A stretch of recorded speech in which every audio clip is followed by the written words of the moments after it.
శంషాబాద్ కి అతి దగ్గరలో 22,000కే చదరపు గజం 22 ఎకరాల్లో మంచి ప్లాటెడ్ ప్రాజెక్ట్. ఈ నంబర్ కు కాల్ చేయండి. వెల్కమ్ బ్యాక్ టు మనం టీవీ. నేను మీ పవన్ బెస్వాడ. తెలంగాణ ప్రభుత్వం ప్రతిష్టాత్మకంగా హైదరాబాద్ వేదికగా చేపట్టిన 72వ మిస్ వరల్డ్ పోటీల గురించి తెలిసిందే. అయితే ఈ పోటీలో పాల్గొనేందుకు హైదరాబాద్కు వచ్చిన Miss England Milla Magee Miss World పోటీలపై సంచలన ఆరోపణలు చేసింది. అయితే ఈ ఆరోపణలను తీవ్రంగా పరిగణించినటువంటి తెలంగాణ ప్రభుత్వం ఆమె ఆరోపణల్లో నిజాలను తెలుసుకునేందుకు సీనియర్ ఐపీఎస్ అధికారిని శిఖా గోయల్ నేతృత్వంలో ఒక కమిటీని ఏర్పాటు చేసింది. ఈ కమిటీలో మరో ఐపీఎస్ అధికారిని రమా రాజేశ్వరి, సైబరాబాద్ డీసీపీ సాయి శ్రీలు ఉన్నారు. అయితే త్రిసభ్య కమిటీ ఇప్పటికే తమ దర్యాప్తును ప్రారంభించినట్లుగా కూడా తెలుస్తోంది.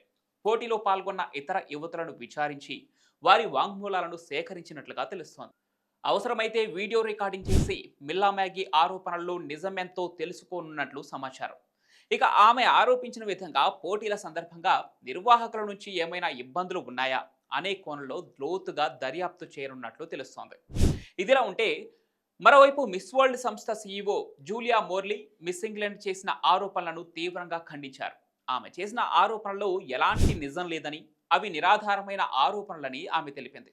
అయితే త్రిసభ్య కమిటీ దర్యాప్తు పూర్తయిన తర్వాత ఈ ఆరోపణల్లో నిజాలు తెలియనున్నాయి.